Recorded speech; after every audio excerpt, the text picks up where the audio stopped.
According to Seth Harp, author of the Fort Bragg Cartel, U.S. Special Operations, and specifically Joint Special Operations Command, are occupied by racist, sexist, bigot homophobes, and in his own words, are, quote, animated by baser character traits, including a sheer love of fighting, addiction to the gun-slinging lifestyle, and a mercenary attitude towards killing.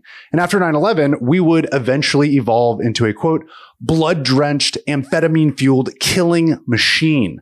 The Rolling Stone journalist claims that Delta Force is the muscle or paramilitary arm behind a shadowy cabal of U.S. policymakers and businessmen who are allegedly or were involved in a vast black ops conspiracy to traffic narcotics from Afghanistan to the United States.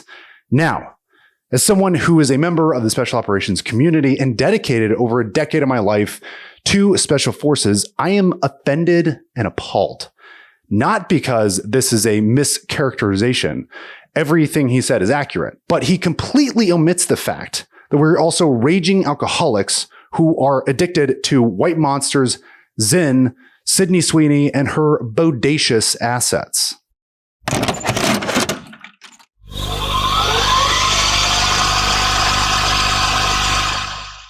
All right, quick sidebar.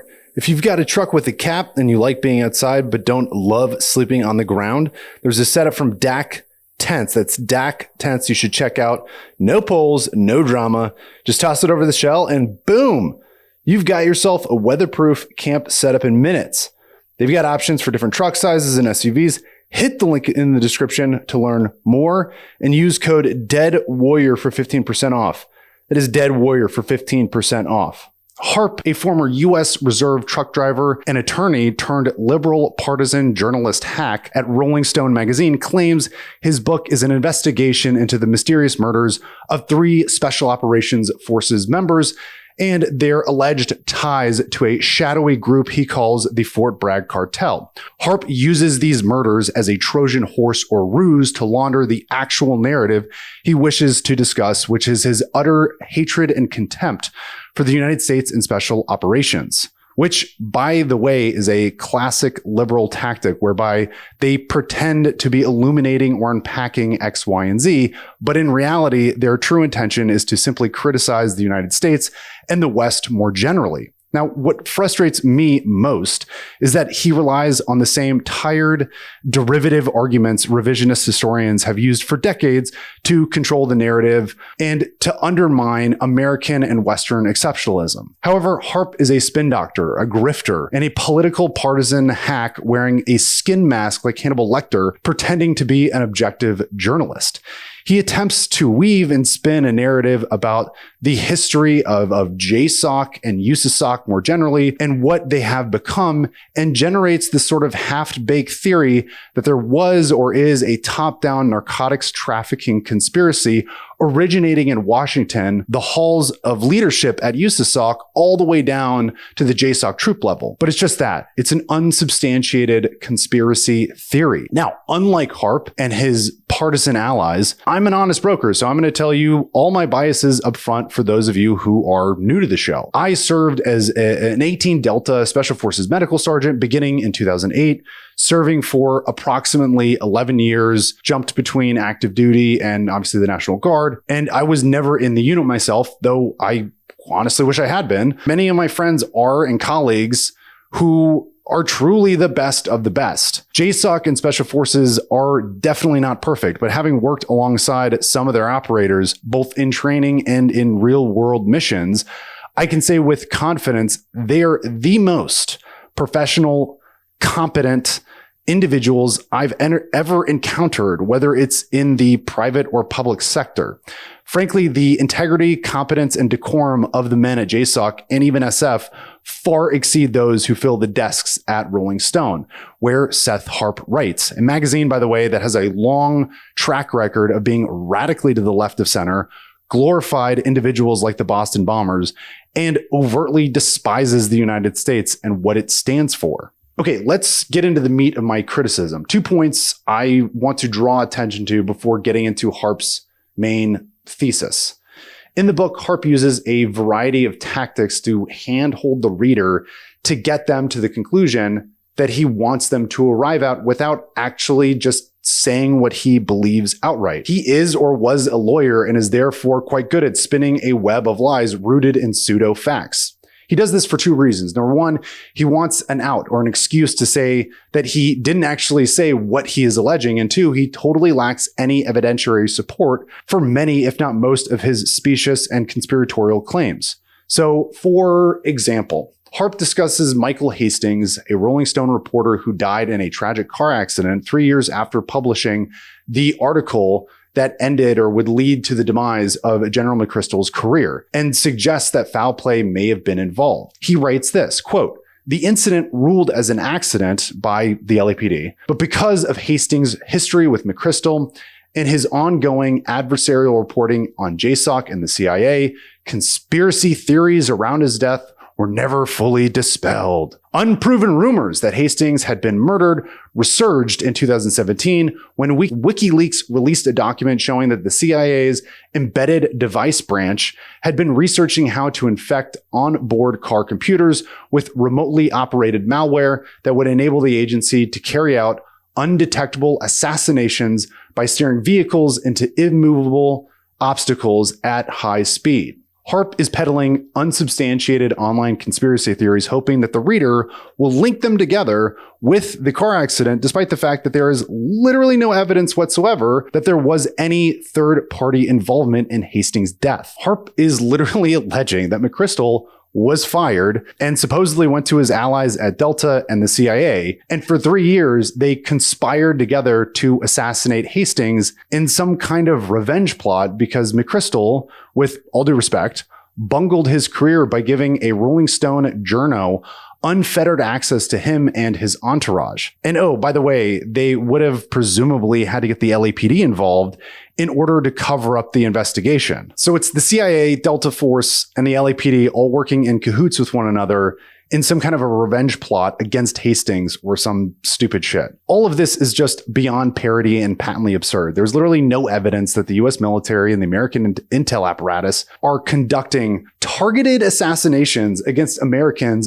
on American soil, no less. And Harp knows this. If he actually believed this conspiracy, he presumably would have never published a book that is dedicated to degrading the integrity of the CIA and US Special Operations for fear of his own life. But he knows he's fine and safe because the contention that the CIA and Delta Force are assassinating American citizens as part of a revenge plot, no less, is a deranged hot take. Harp begins the book with the murder of Mark Leshikar as sort of the initial hook, and then spends the first half of the book presenting a revisionist and heterodox history of the US involvement in Iraq and Afghanistan with a laser-like focus on JSOC. Along the way, he weaves in a series of anecdotal accounts of misconduct and illegal activity within special operations, all to suggest, without direct evidence, that a larger conspiracy involving narcotics and illicit money is at work. So, for example, he begins by claiming that 9/11 was the unexpected result of the CIA's involvement in Afghanistan during the 1980s, rather than acknowledging the far more evident truth. The attacks were carried out by radical Islamic extremists waging jihad against the United States and the West. A motive Osama bin Laden made explicitly clear in his public statements prior to and following the attacks. Seth Harp writes, quote, "The 9/11 attacks were, among other things, a species of blowback from a cover war that President Reagan and Poppy Bush had waged in the 1980s in Afghanistan." No, it was certainly not.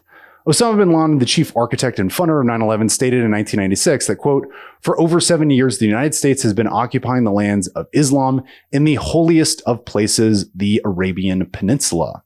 Specifically, bin Laden suggests that the attacks were justified as part of a defensive counterstrike on the US because of American involvement in the Gulf War, the ongoing presence of the United States in various Muslim countries, specifically Saudi Arabia, Egypt, Jordan, and Pakistan, and the US involvement in the Israeli-Palestinian conflict. Harp's claim on its face makes no sense. The Afghans, or I guess the Taliban, who, by the way, did not plan 9/11, but rather abetted and harbored al-Qaeda, sought to attack the US for helping them defeat the Soviets. None of this makes sense. It would be like if the US assisted the Ukrainians, which we are, in defeating the Russians, and in the aftermath, the Ukrainians fought amongst each other, and then 15 years later, the Ukrainians attacked the United States. If it sounds dumb, it's because it is. Like his colleagues in academia and the liberal mainstream media establishment, Harp concocts a story that the US is to blame for all of the terrible things that have happened in the developing world. Moreover, according to Harp, the US is responsible for the spike in narcotics production, sexual mistreatment of boys, and cash crop slavery of the Afghan people after the Soviets' departure. Harp notes, quote, "The Russians withdrew from Afghanistan in 1989, and for the next 5 years, the country suffered under the chaotic misrule of disputatious warlords. Once in control of Afghanistan's major population centers, the formerly CIA-backed Mujahideen turned Afghanistan into a giant plantation for the cultivation of the opium poppy plant. Infighting between the narco warlords over control of the lucrative trafficking routes made them unpopular with the Afghan people, who chafed at being forced into conditions of narco serfdom in which they were obligated to grow poppy instead of food crops, as well as other systemic abuses, including kidnapping and rape of children, especially little boys, whom the pederastic warlords kept as cross-dressed slaves." Okay, there are a host of problems with this analysis. First, Afghanistan has been cultivating poppy for legitimately hundreds of years, and due to the Soviets' scorched earth policy, many of the traditional farming areas were degraded, destroyed, and full of legitimately millions of landmines and anti-personnel devices. Therefore, many, if not most, Afghans were essentially forced to cultivate in arid regions where food crops couldn't survive. However, poppy is a drought-resistant, low-input cash crop that can indeed endure and is thus preferred. Farmers in Afghanistan unfortunately favor narcotics over food crops because it is far more lucrative for them and their families than growing other foodstuffs. Secondly, Afghanistan has long been fractured and dominated by tribal warlords. After the Soviet withdrawal, a power vacuum emerged, which is a common occurrence in a post-war scenario. The US didn't start the conflict, it simply supported the Afghans in defeating the Soviets. If anyone is to blame for what happened in the aftermath of the war, it would be or should be the Soviets, not the US, for goodness sake. And finally, the practice of sexual abuse against boys in Afghanistan has been around for legitimately hundreds, if not thousands of years, dating back to the 3rd century BCE. It was not an outgrowth of the CIA-backed Mujahideen fighters. Harp isn't dumb either. He knows all of this.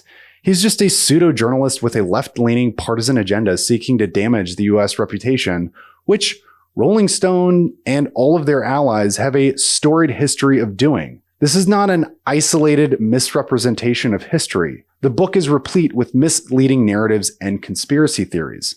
At the root level, Harp's thesis is that there is a secret cabal of US policymakers, businessmen, intel officers and officials, JSOC personnel, and local police agencies who conspired together to traffic narcotics into the US, and as a gift, JSOC received a huge financial kickback. He repeatedly highlights their black budget and their very clandestine and secretive nature, leading the lay reader to believe that they have something nefarious afoot. Spoiler alert, there isn't. The reason they are so secretive is because of operational security, or OPSEC. The less our enemies know, the better, particularly when it comes to our intel agencies and special operations units, and what resources they or we can bring to bear against our enemies. Harp knows this, and so far as I could tell, or as far as I could find, he literally never bothers to explain OPSEC to the reader. He alleges that JSOC is a group of ne'er-do-wells who operate as the militant arm of a shadowy US government who sought to legalize drug harvesting in Afghanistan immediately after the invasion in order to secretly fill their coffers.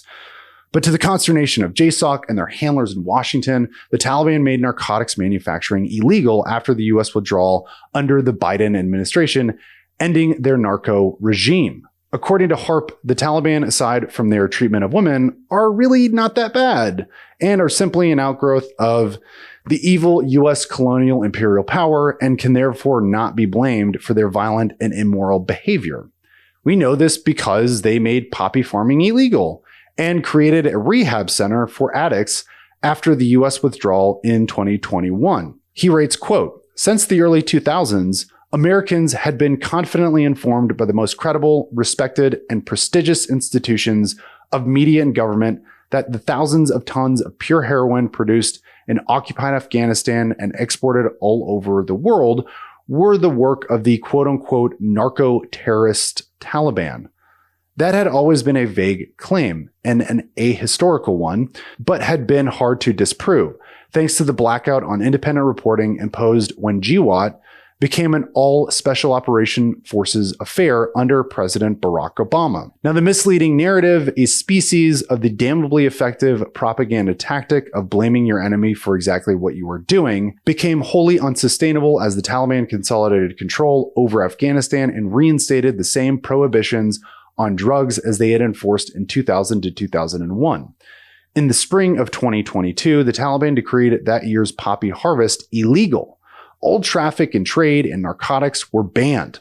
In addition, the Taliban outlawed the wicked and despicable practice of bakabazi and suppressed child trafficking. There are so many half-truth and narrative misdirections that it's hard to even know where to begin.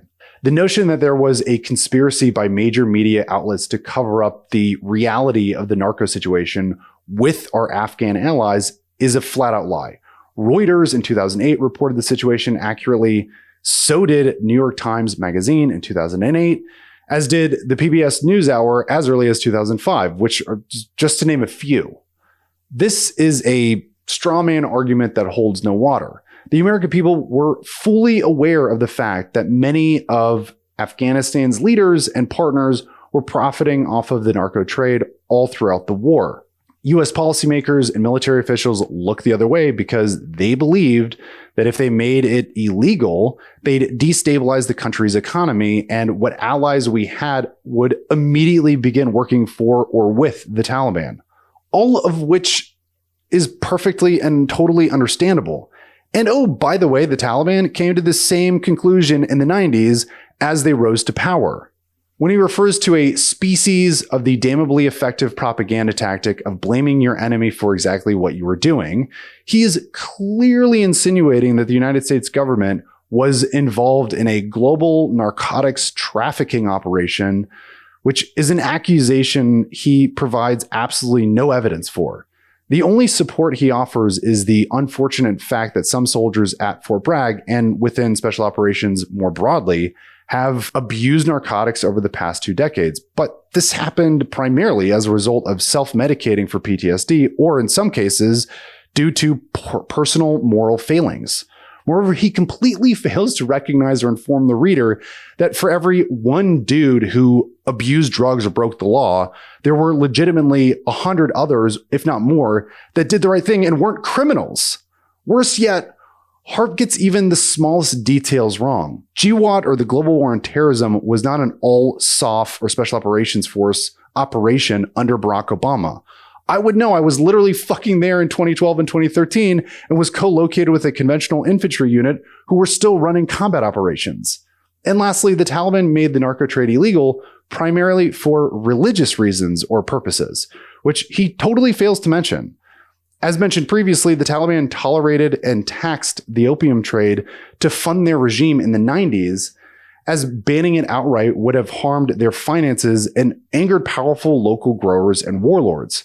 By 2000, however, they were seeking greater domestic and international legitimacy, and they framed the narcotics ban as an Islamic decree against intoxicants, aiming to present the regime as a morally upright organization.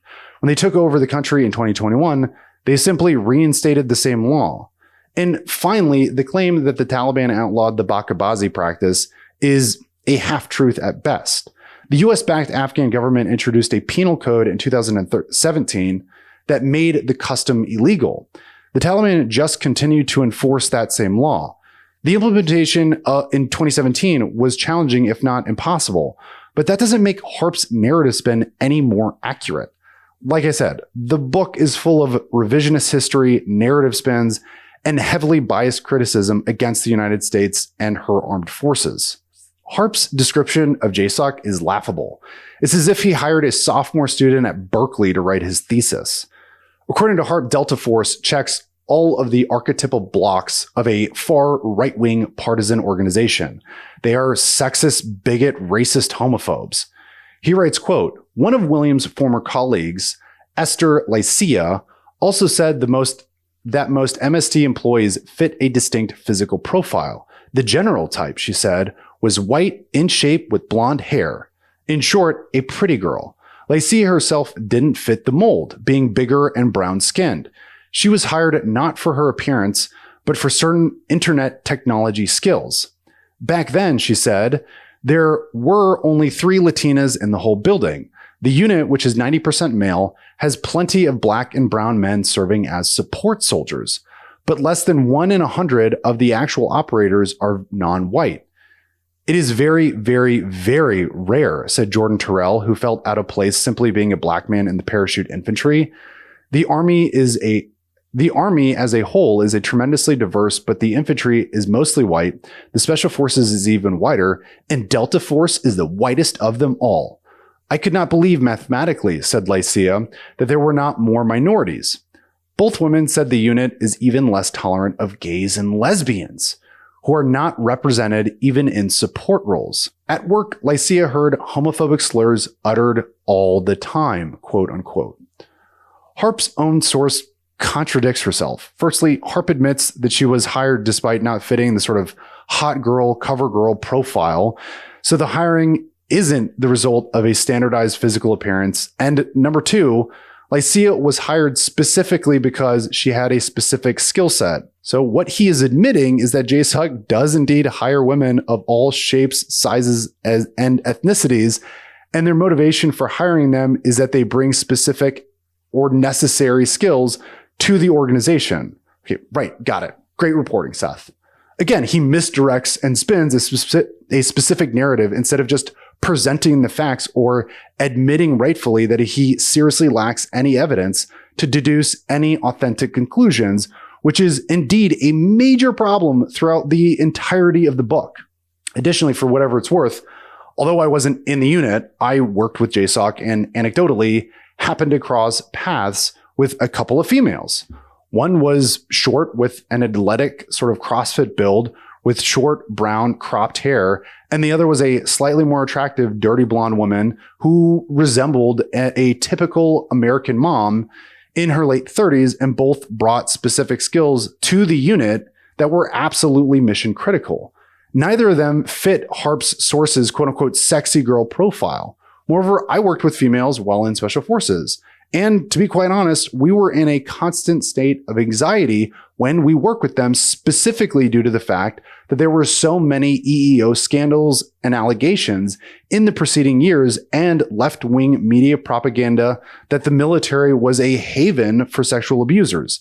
Guys were getting seriously reprimanded in the form of tabs being yanked or demoted for any hint that they had crossed a line with a female. Therefore, we were overtly and aggressively respectful and professional whenever we dealt with the opposite sex.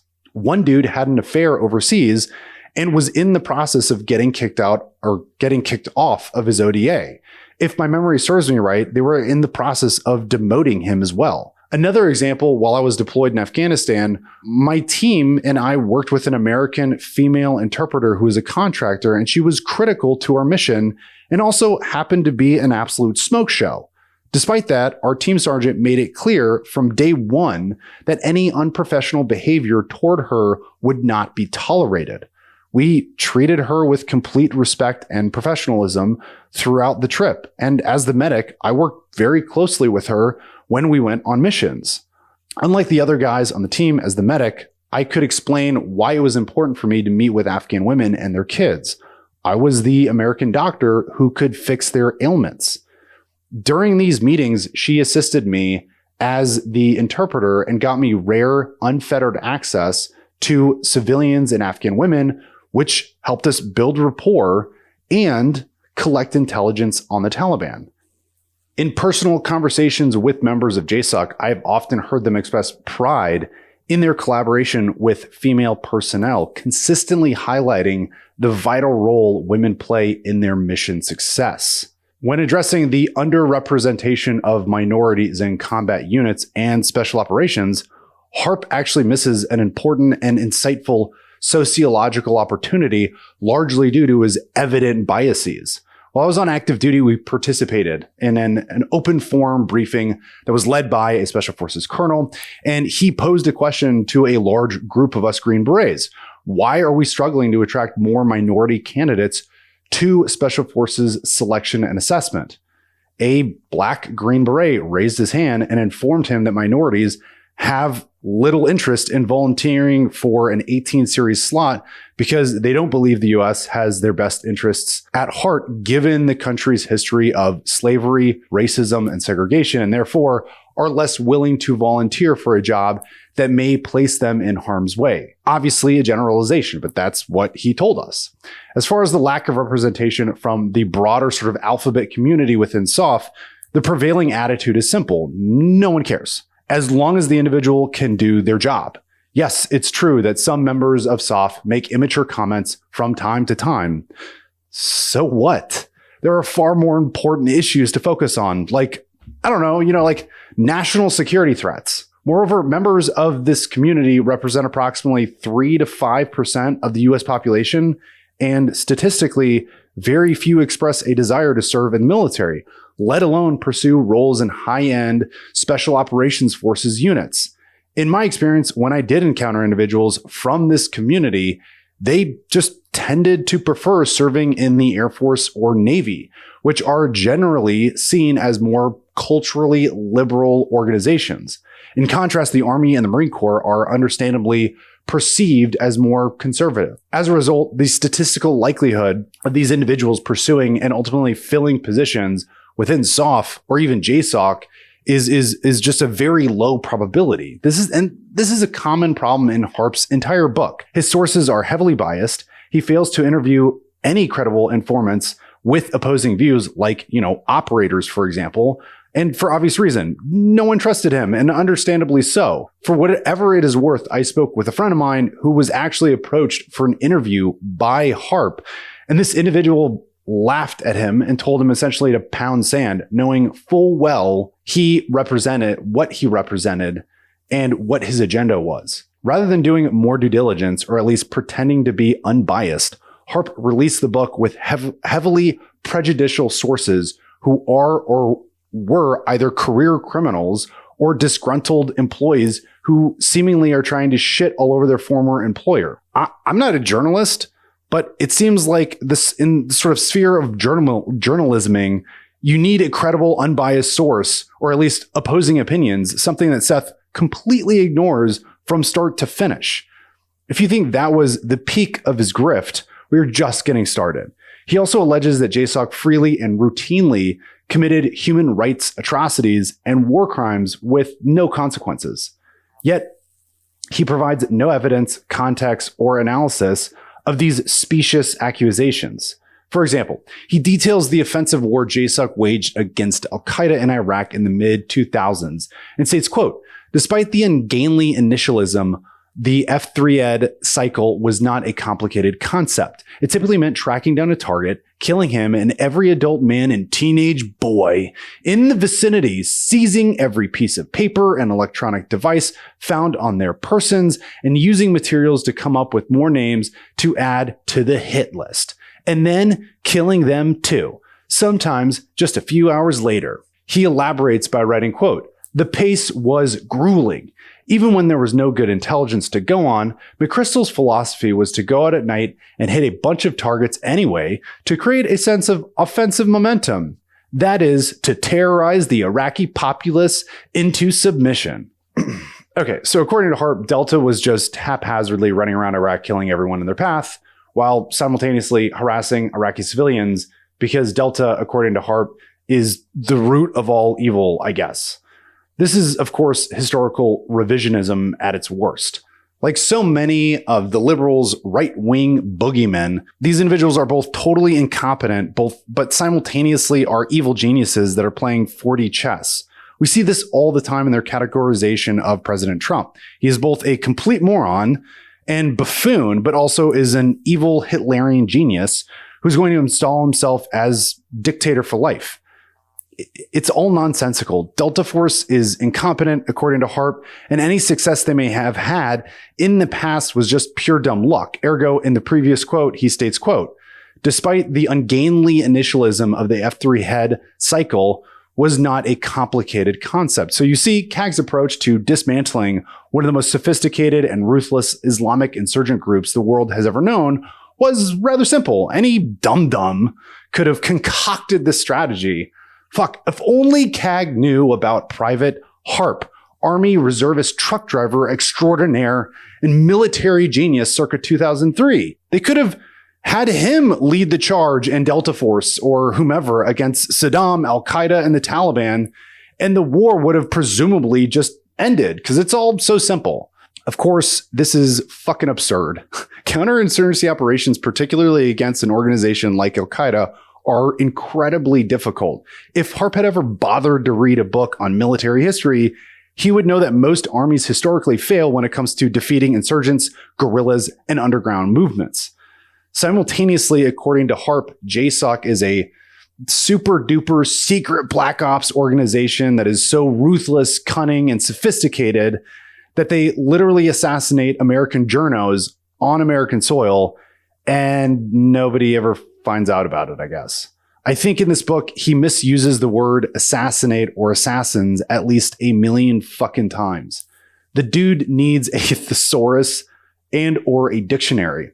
An assassin by definition, or at least according to the Merriam-Webster dictionary, is, quote, a person who commits murder, especially one who murders a politically important person, either for money or from fanatical adherence to a cause.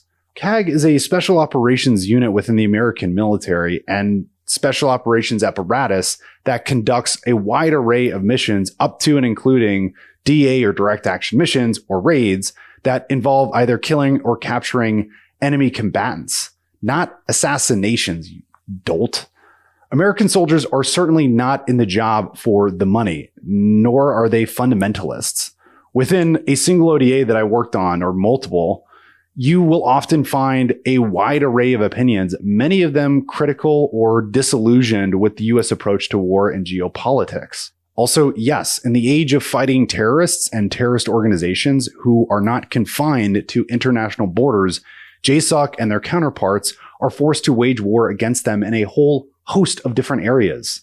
So fucking what? That doesn't mean they're assassins let loose or anything. Jesus Christ. Ugh. Harp believes and wants the reader to believe that members of JSOC are not only just bigots, but are truly evil, spawned directly from Satan's asshole. At one point, he refers to Delta Force as, quote, the Delta Force Mafia, which is awesome, by the way. I wish I was a member of the Delta Force Mafia. It's fucking sick. And apparently we know they are evil because they wear civilian clothes to maintain a low profile in war zones. He writes, quote, what Vickers dubs the quote-unquote hidden surge was a side of the Iraq war never intended to be seen by the public, who were fed images of conventional uniformed troops on patrol, but never any footage of the plainclothes men who did nearly all the nighttime wet work. Oh no! Special operations and intelligence officers sometimes wear civilian clothes. You shock me, sir. What are they supposed to do? Wear a sign around their neck that says Delta Force or CIA case officer? My God, Rolling Stone, the level of stupidity knows no bounds. All I can say is do better.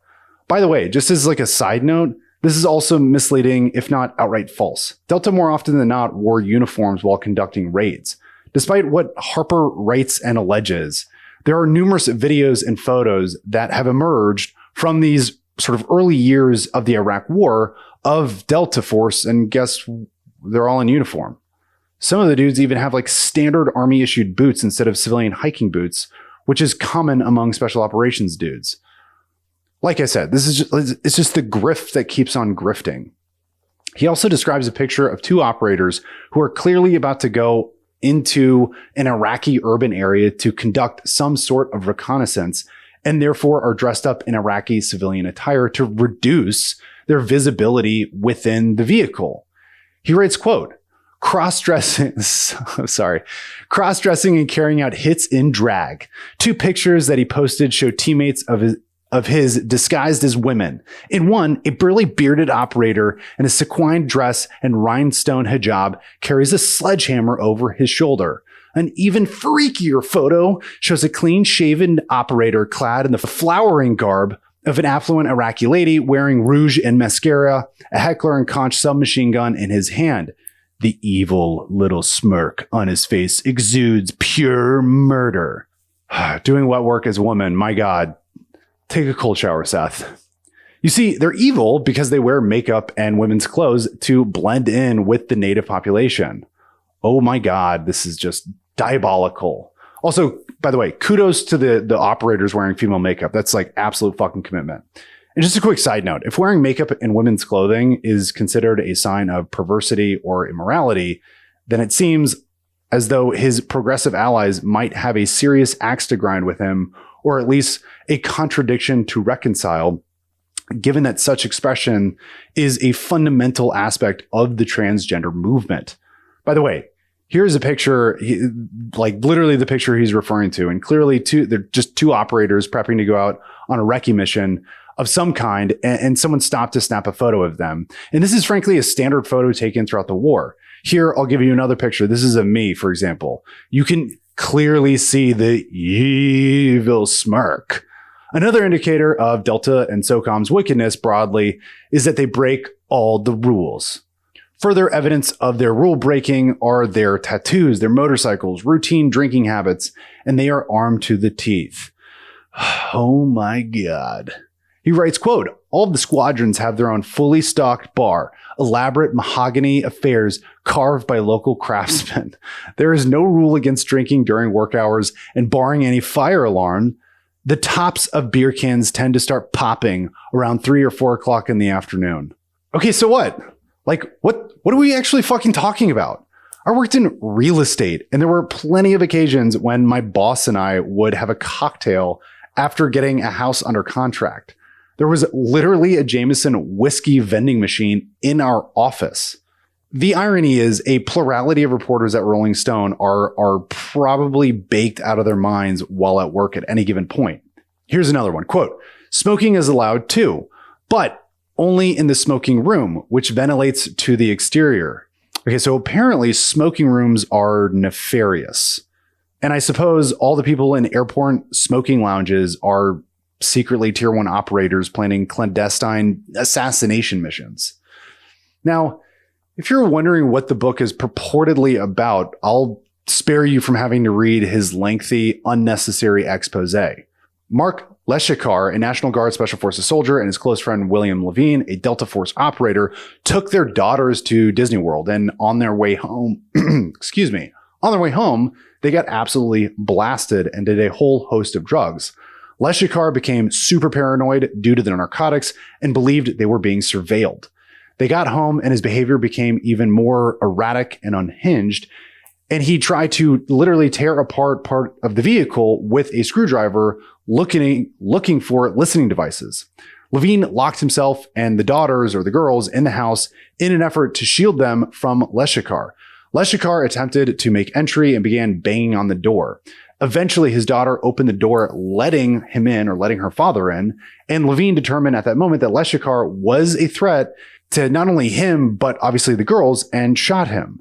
His story was never concrete, but he eventually claimed that Leshikar was armed with a screwdriver and therefore was a threat. Harp determined this was impossible because the tool wasn't on his person, and therefore there was something more sinister afoot.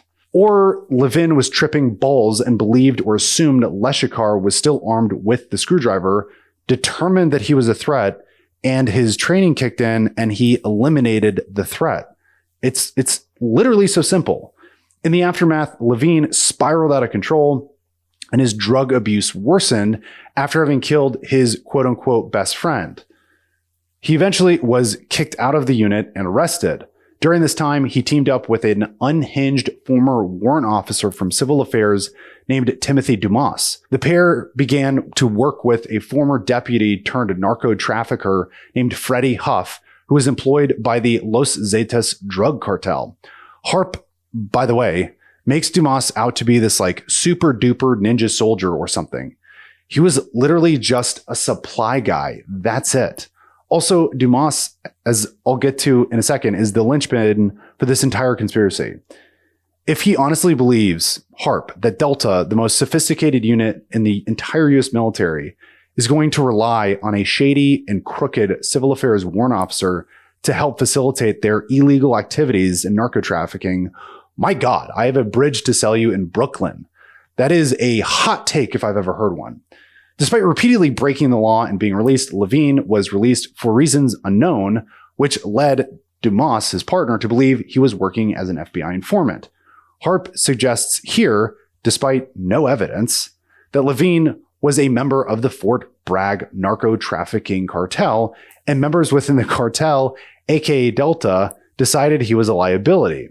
He alleges that they effectively ordered a hit on Lavgine, which would be taken care of by Dumas. Again, the overweight civil affairs supply guy, not, an operator from Delta who's literally conducting quote unquote assassination missions for the US government, according to Harp.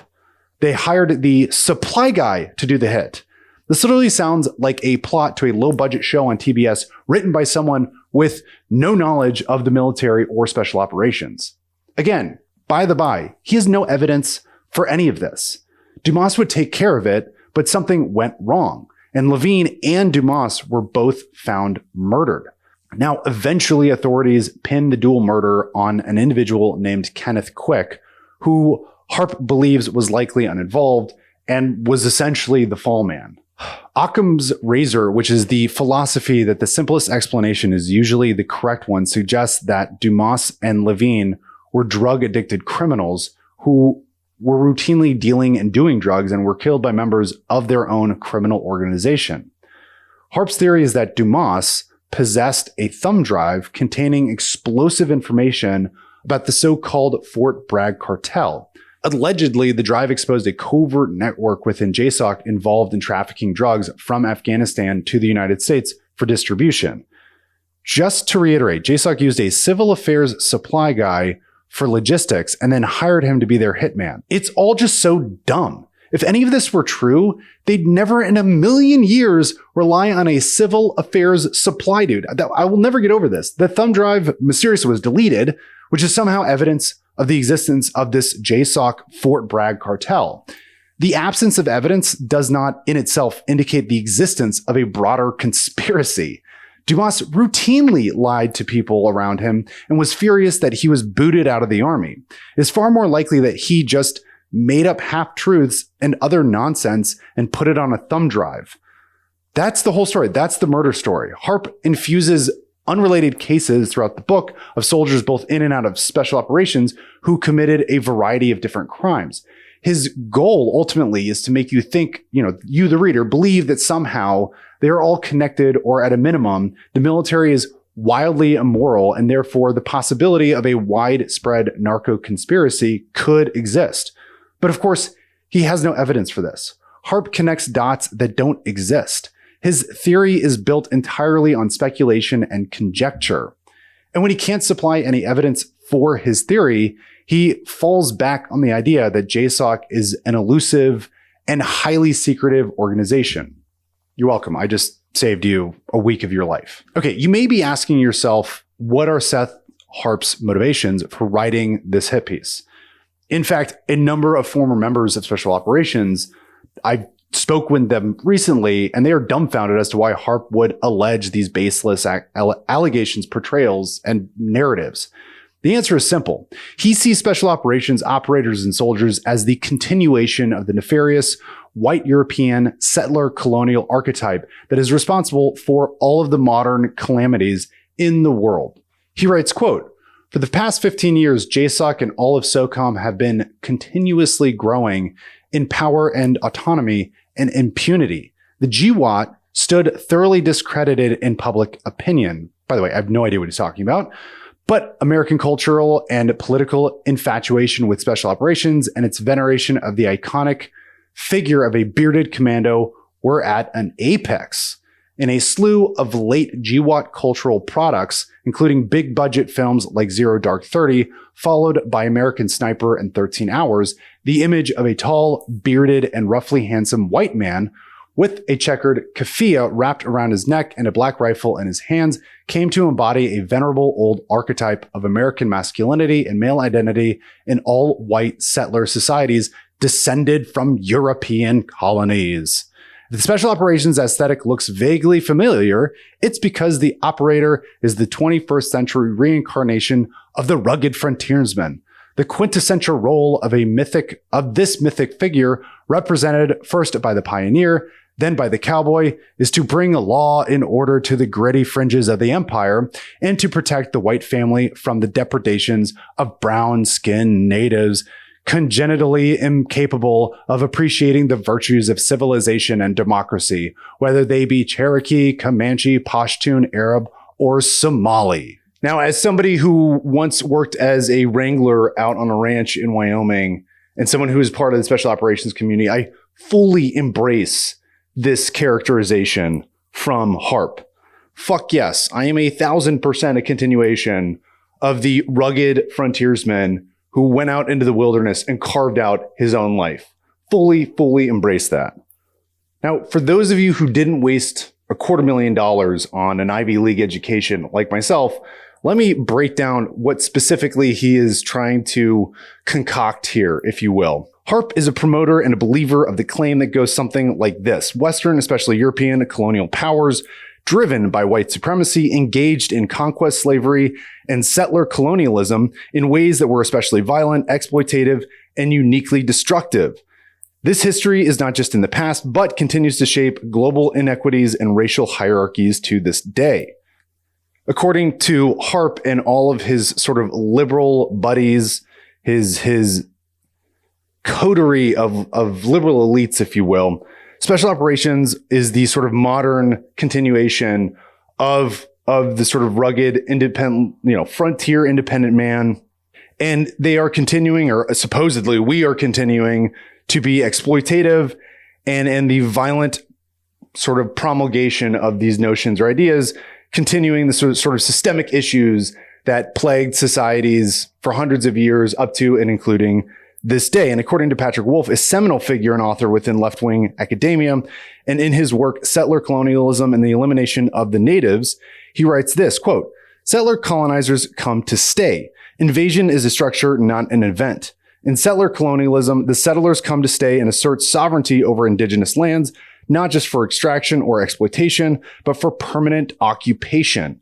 The logic of elimination marks this process, not merely in the form of genocide, but through assimilation, seizure of land, and the erasure of indigenous cultures. The aim is to replace the native, not simply to exploit it." Obviously, this theory is grotesque, ill-founded, and is total and utter garbage. In fact, people have been debunking this theory for legitimately decades. Thomas Sowell in the 90s wrote a series of books, one of which is called Conquests and Cultures, whereby he outlines how just idiotic this entire theory is, and that people have indeed from all over the world, from all different societies, have been moving around the world and conquering their neighbors, and cultures are strung together to create new worlds and new societies, and this is simply just how the world has always been. Nothing about it is new. Nothing about it is uniquely sort of part of the European milieu or cultural practice. Legitimately, everyone, everywhere, at all times, at some point in human history, we're going out, conquering, taking over areas, and doing all the things that allegedly only Western white European men do. It's just so stupid. Jesus. Harp clearly harbors a certain level of disdain and hatred towards anybody who is the center right of center. And more broadly, he absolutely hates the United States and the West and everything that these two pillars sort of stand for, if you will. Yet he attempts to shield himself from criticism by pointing out to his past that once upon a time he was an Army reservist, and to his great consternation had to be deployed to Iraq, which was indeed a turning point by his own account and in his disillusionment of the American military and American way of life. By the way, it's no coincidence that HBO, as of the end of August, picked up this book to create a miniseries of some kind or a television show. Clearly, there was some sort of collaboration going on for months, if not years. The book just came out mid-August, and then 2 weeks later, HBO picked it up. Let me tell you something. I've never worked in Hollywood, but things do not move that quickly. They were clearly in talks for a very long time.